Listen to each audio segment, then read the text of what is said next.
Fala, meu querido estudante de história, forte abraço para você. Espero que esteja tudo bem, não só com você, mas também com os seus familiares. Nós vamos começar mais uma aula de história. Agora vamos de história moderna, o período da transição do medievo para a modernidade. Tudo que estava acontecendo na Europa, tanto no plano político, principalmente, né, obviamente, que o foco é o plano político, mas também vamos direcionar nossas atenções para as questões econômicas e também, por que não dizer, ideológicas, tá? A transição do período medieval para a chamada Idade Moderna. Vem comigo que a gente vai refletir um pouco sobre alguns pontos importantes dessa fase. Me refiro aos séculos 15, principalmente, a transição do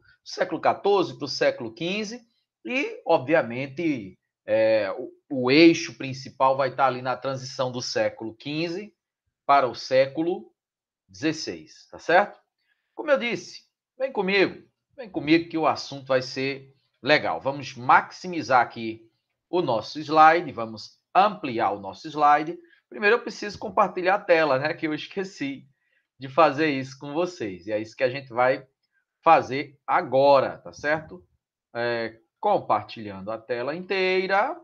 Agora sim, você já consegue aí visualizar o material que nós elaboramos especialmente para esta aula.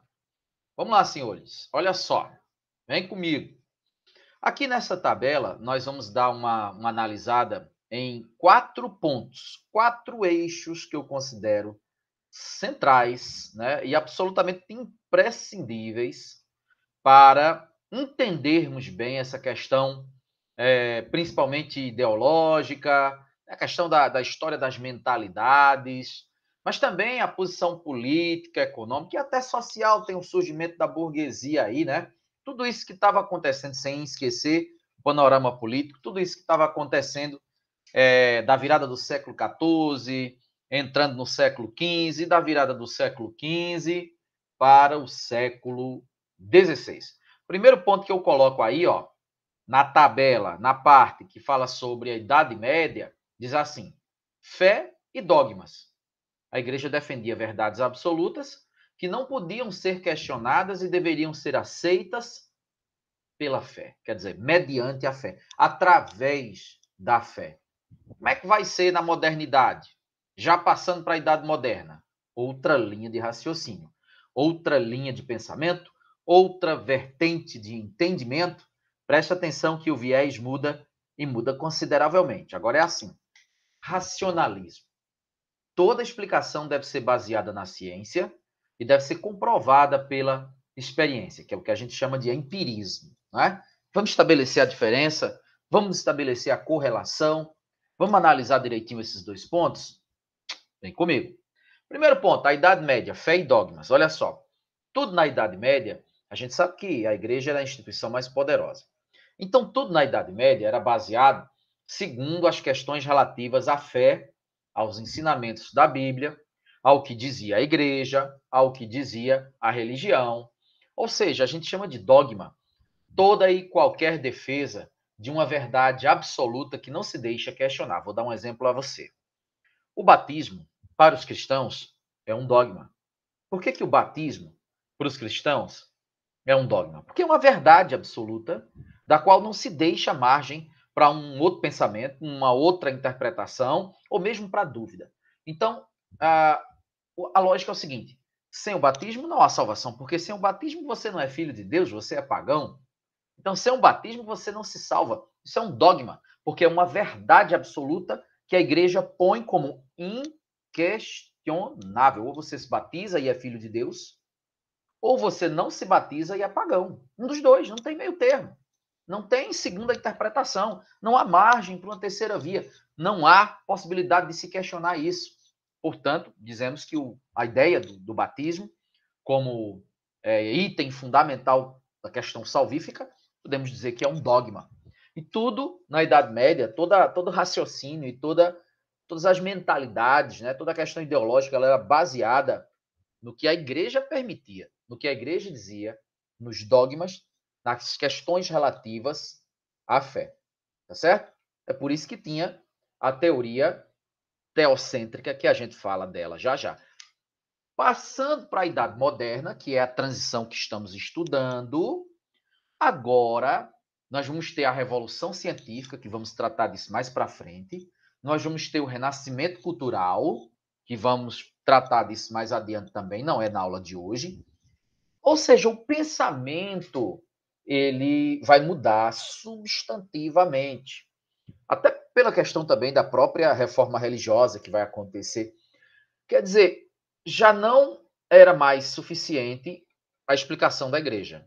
As questões relativas à fé, aos dogmas, as questões sobrenaturais, o que estava na Bíblia, o que dizia o Papa, isso não era mais suficiente. Agora era necessário a razão, a criticidade, o cientificismo, o uso da lógica.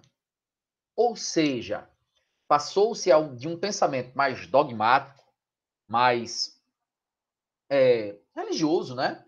Podemos até colocar assim, mais subjetivo, mais, podemos colocar até metafísico.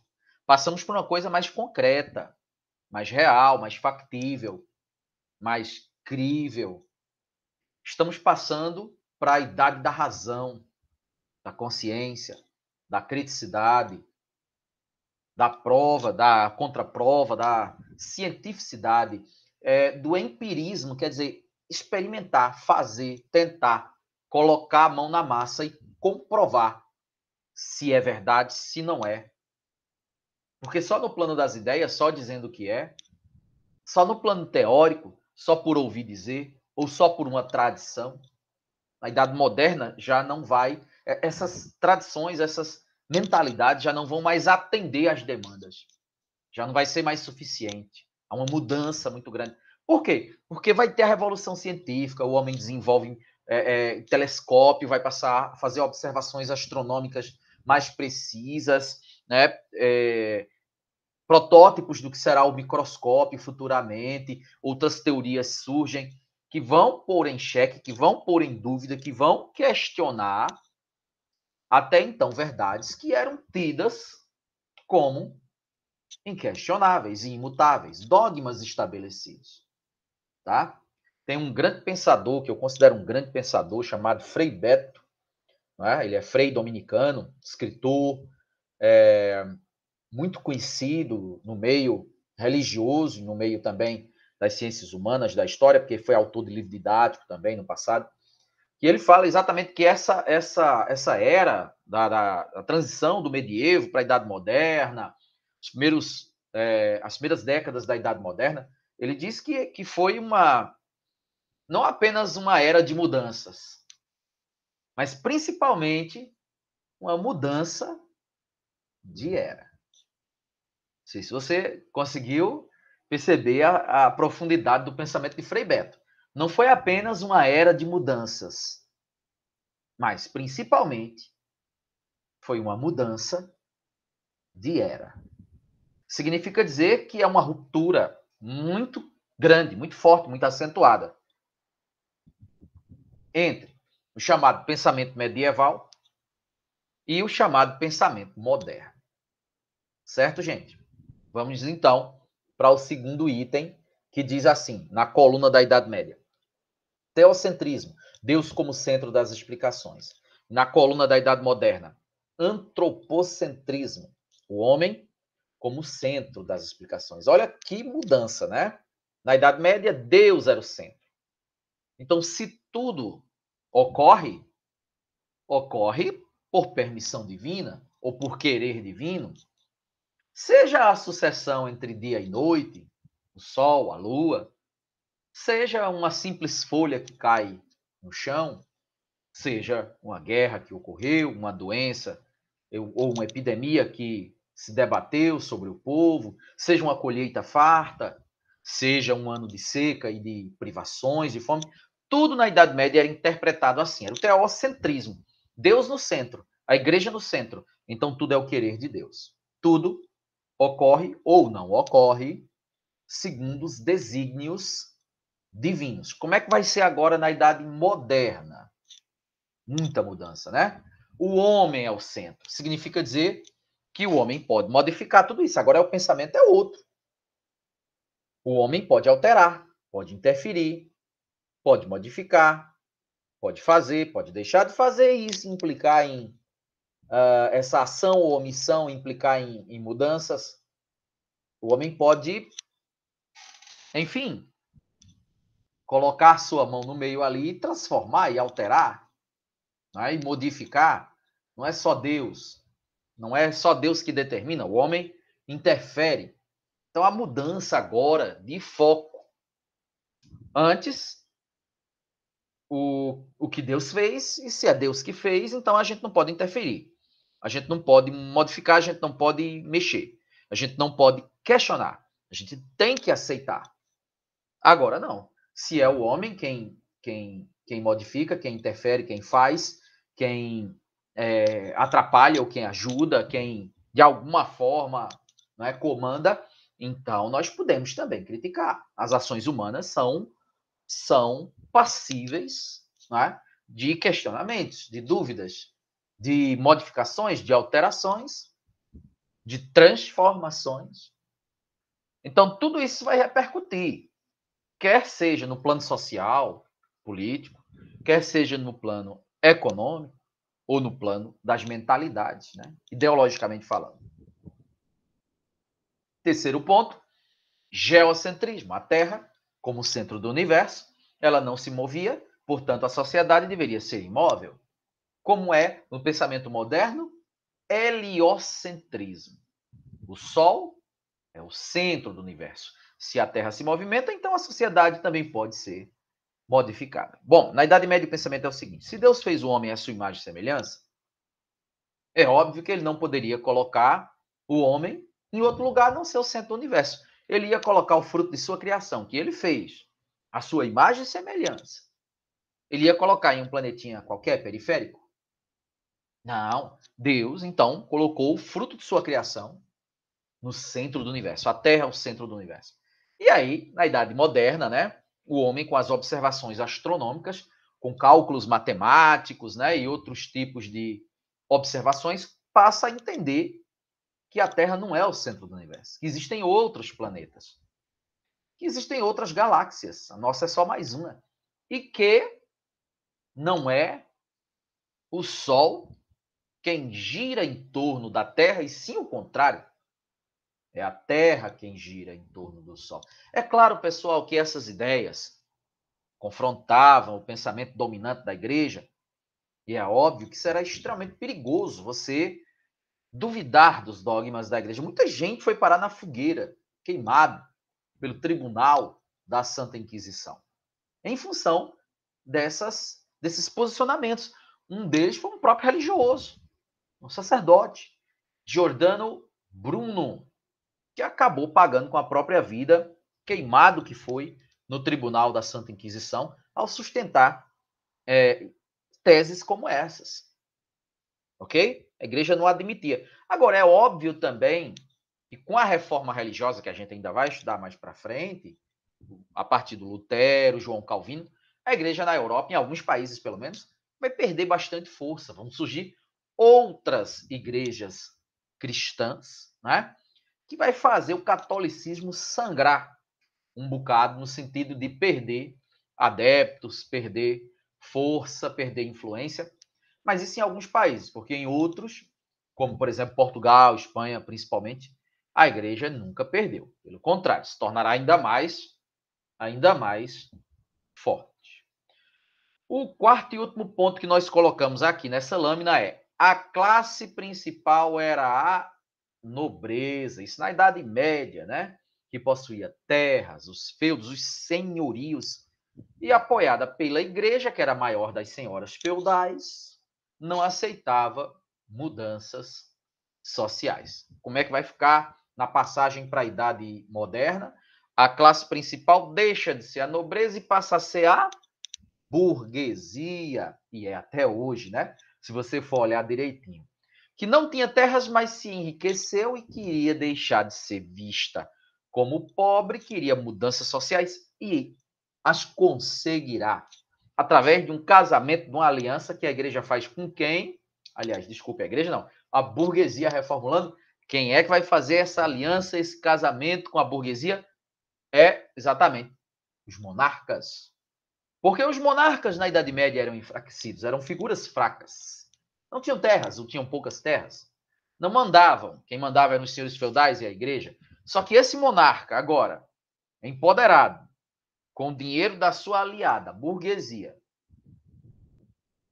prometendo unificar o sistema de pesos e medidas, unificar a moeda, unificar o exército, unificar as leis, tornando um ambiente mais propício aos negócios, não é? Agradando, portanto, a burguesia. A burguesia, então, vem com aporte financeiro capaz de dar sustentação a esse monarca que realmente se torna forte, pouco a pouco, vai sangrando aí o poder dos senhores feudais, de certa forma sangrando, no sentido de perda, né, gente? No sentido de enfraquecimento, sangrando nesse aspecto. Também a igreja vai perdendo força, e isso em alguns países em específicos, como Inglaterra, França, Holanda, Alemanha, porque em Portugal e na Espanha a igreja católica sempre inabalável ali esteve no topo durante todo esse tempo. Então, é realmente, como dizia Frei Beto, não apenas mudanças, não apenas uma era de mudanças, mas também realmente foi uma mudança de era. Tamanha foram as transformações, os impactos, as mudanças no plano político, das mentalidades, no plano social, no plano administrativo, econômico, que ocorre na Europa, repito, na virada principalmente do século XV para o século XVI. Ok, pessoal, acho que foi muito proveitoso, né, esse entendimento, toda essa volta, toda essa análise, né, que nós fizemos para vocês compreenderem tudo que estava acontecendo na Europa nesse período. Bom, contexto histórico, crise feudal. Séculos 14 até o século 16. Aí, num ponto, de uma extremidade, eu coloco a Idade Média, na outra extremidade, eu coloco a Idade Moderna, e nesse espaço entre um e outro, todas essas transformações que estavam ocorrendo, algumas delas já refletidas por nós na aula de hoje, outras na aula anterior que gravamos. Olha só, a sociedade era estamental. Na Idade Média, né? Nasceu camponês, você vai morrer camponês se tiver filhos. Também serão camponeses se tiver netos e assim por diante. Você não vai ascender. Nasceu nobre, família de nobre. Você vai ser nobre, seus filhos serão nobres. Sua descendência será nobre. Você não vai descer.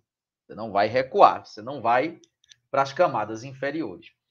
Na Idade Moderna, vai mudar um pouco isso, em função do enriquecimento da burguesia, com seus negócios. Você imagina com a expansão marítima e comercial, os burgueses agora fazendo negócios além mar, né? A madeira da América, peles, minérios que vinham da América. Como essa burguesia vai se endinheirar ainda mais? É óbvio que isso promoverá uma ascensão social cada vez maior da burguesia. Não é? Então, essa ideia de sociedade muito rígida, estamental, estanque, ela vai sofrer essas alterações com a Idade Moderna. O segundo ponto, a centralização política. Lembrando que no medievo era descentralização política, porque cada feudo, cada senhorio, tinha um suzerano, que era o senhor feudal, e lá dentro do seu feudo valia as regras dele. Passou para o outro feudo, outras regras, outras leis, outro sistema de pesos e medidas, enfim, às vezes outro idioma, né? Tudo diferente. Agora não. Há uma padronização, há uma uniformidade promovida pelo estabelecimento das monarquias nacionais modernas, que, aliás, nós já falamos na aula anterior, né? Que, por conseguinte, só foi possível em função da aliança entre a burguesia e os monarcas. Depois, já na fase de transição, tem o mercantilismo. É importante lembrar, pessoal, o mercantilismo é a política econômica adotada por essas potências modernas. Eram 4 as potências modernas: França, Inglaterra, Espanha e Portugal, certo? E elas adotavam o mercantilismo. Algumas sutilezas ali, algumas diferenças entre elas, mas basicamente o mercantilismo era alicerçado em um tripé. Qual era esse tripé? O protecionismo, a balança comercial favorável e o metalismo bulionismo. O protecionismo era você, através de uma política alfandegária rígida, quer dizer, muitos tributos, proteger o mercado interno contra a concorrência estrangeira. A balança comercial favorável era você buscar exportar o máximo e importar o mínimo necessário, para ter superávit. E o metalismo bulionismo era a busca incessante por metais preciosos, e aí entrava dentro do contexto a chegada do europeu na América, tá certo? Depois, a reforma protestante será alvo de uma avaliação nossa mais profunda posteriormente, em outra aula, mas basicamente foi o surgimento de outras igrejas cristãs não católicas, né? O caso do luteranismo, o caso do movimento anabatista, o caso também dos calvinistas, e aí várias outras igrejas vão surgindo na Europa a partir do movimento conhecido como Reforma Religiosa, em 1917, com Martinho Lutero.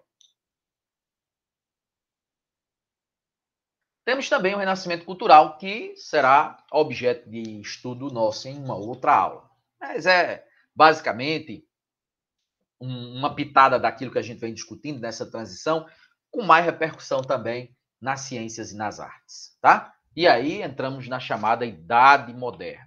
A chegada do europeu na América, expansão ultramarina, reforma religiosa, renascimento cultural e científico.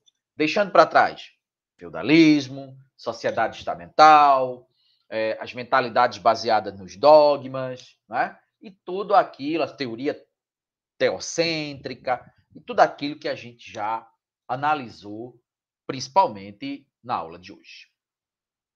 Bom, crise feudal, né? Expansão do pré-capitalismo, começando o surgimento dos burgos, né? Já na chamada Baixa Idade Média, né? Que sabemos que é um período de crise do feudalismo, surgimento da burguesia, enriquecimento dessa classe. É ela que vai casar, entre aspas, né? Se alinhar, se juntar com as monarquias, fortalecendo os estados nacionais modernos. A gente já falou sobre tudo que tem aí, e aí eu não vou repetir, porque tanto já foi mencionado hoje, como principalmente a gente esmiuça bem essa parte na aula anterior, e eu peço que você veja, porque é importante esse encadeamento, né? Essa junção, para poder você ter a visão macro da coisa. Bom, aqui tem uma definição, um conceito, como a gente chama, né? Sobre o absolutismo. Era o regime político em que os reis possuíam o poder absoluto sobre suas nações, concentração de poderes nas mãos do rei. Ocorre na transição do feudalismo para o capitalismo, que é o período que a gente está vendo, né? Nova adequação do poder, conciliando parcialmente os interesses da tradicional nobreza e da nascente burguesia. A nobreza, a burocracia administrativa, ocupando esses cargos mais importantes no Estado, né? Era inclusive uma camada isenta de tributos, não pagava impostos. E a burguesia, essa camada emergente que vem endinheirada, empoderada com o comércio e cada vez mais ambicionando a tomada do poder político, coisa que vai acontecer mais para frente com a Revolução Francesa. Isso a gente já também falou, eu queria apenas ressaltar e relembrar, recapitular, rememorar esses autores que estão aqui no centro da lâmina: Baudin, Maquiavel, Bossuet e Thomas Hobbes. Esses foram os principais teóricos do absolutismo, quer dizer, defensores da ideia de que, sim, o rei tinha que ser absoluto, Sim, o poder do rei absoluto é benéfico. Tem que ser assim, deve ser assim, é melhor que seja assim. Esses caras escreveram livros, olha o caso aqui do Maquiavel, O Príncipe, do Baudin, A República, do Bossuet, A Política Segundo as Sagradas Escrituras, e o Thomas Hobbes, O Leviatã, certo? Eram livros de cabeceira dos monarcas, principalmente o Príncipe do Maquiavel, quase que uma bíblia para os reis no início da Idade Moderna, principalmente século XVI, século XVII. Suas teorias eram diferentes, com exceção de Baudin e Bossuet, que compartilhavam da mesma ideia, eram sacerdotes e diziam que o poder do rei vem de Deus. Desobedecer ao rei é o mesmo que desobedecer a Deus. Então, o que diz o rei tem praticamente um poder divino. Não nos cabe, como meros mortais súditos, questionar, duvidar, muito menos não cumprir. Cabe a nós o quê? Aceitar, obedecer, acatar, assim como fazemos com os desígnios de Deus. Maquiavel dizia que o príncipe, para boa governança, deveria ser mais temido pela população do que propriamente amado. Ao ser temido, as pessoas obedeceriam. Ao ser apenas amado, nem sempre. Já Hobbes falava que o homem é o lobo do homem. O homem é predador do homem, o homem é mau. Então é necessário uma mão forte, soberana, para tutelar o homem, para servir de freio ao homem, para impedir que o homem destrua o homem, para impedir os excessos. E aí a figura do rei absolutista, com mão de ferro, era essencial para estabelecer a ordem e não o caos. Basicamente isso. Claro, as leituras proporcionaram a vocês um aprofundamento muito mais eficaz, né, de todos esses temas. Controle total, ó, poder absoluto dos reis. Controle total sobre os poderes representativos, locais, religiosas, centralização administrativa, intolerância religiosa, sacralização e exaltação do rei, submissão da nobreza e a formação de um exército estatal centralizado. Tudo isso com a junção que o rei faz junto à burguesia. Já falei do mercantilismo e suas vertentes, né, seus pilares. E aqui um pouquinho daquilo que nós refletimos lá na primeira lâmina, no início da nossa aula, porque a gente está realmente chegando no fim. Substituição da teoria geocêntrica pela heliocêntrica. A classe comercial emergente, burguesia, se estabelece como classe dominante. O indivíduo se destaca pelo seu esforço e capacidade de trabalho, e não apenas meramente pela intervenção divina. Então, é o homem no centro, o homem é capaz de intervir, de modificar, de alterar, de fazer, e não só Deus.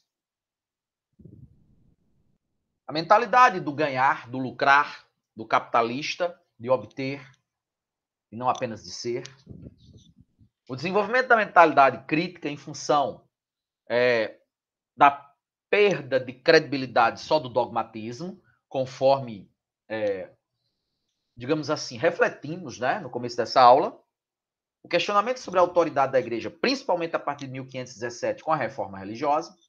O antropocentrismo em detrimento ao teocentrismo e também a laicização do saber em função de que a igreja perde força e deixa de controlar exclusivamente o ensino, começa a surgir também o ensino laico, que é neutro, independentemente da religião. Isso pouco a pouco. Isso de forma paulatina, porém gradativa. Significa dizer aos poucos, porém constante. Certo, gente? E aí, nós realmente finalizamos essa aula, que era o que eu tinha para explicar hoje para vocês. Muito, muito, muito legal. Espero que vocês tenham aí anotado uns tópicos, né?